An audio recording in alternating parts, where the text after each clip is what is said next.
A lot of these companies love saving money with springs and suspension. It's these little components is where they really juice up their margins at time of manufacturing.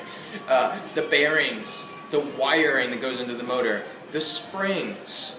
I mean, they don't care if, you've taken one too many bumps on your commute, and that second year, all of a sudden you get that jackhammer effect. It's like, oh my God, did I just go over a big bump?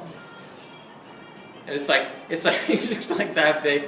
Yeah, well, you wouldn't have felt that first year, because guess what? Your springs and your shocks just, the tensile strength is gone, and guess what? You're calling up the company, hey, I need no replacements. That's how these companies make all of their money. I don't know if you've learned that yet, is all the replacement parts, okay? So it depends on how that spring is actually tuned, how many curls are in there, okay?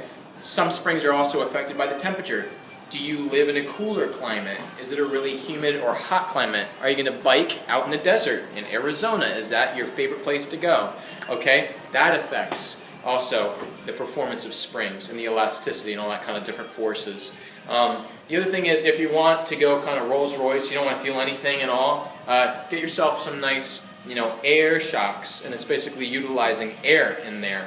And as long as that's sealed up, that seems to be one of the cooler things out there. But I boil these springs, I measure them myself, I weigh them, I actually validate a lot of the manufacturer's claims on springs, because it's the only way to sometimes get to the bottom of what kind of creative components they're putting on there, or they're just ripping something off a Sealy Posturepedic and throwing it in an electric bike and calling it a shock.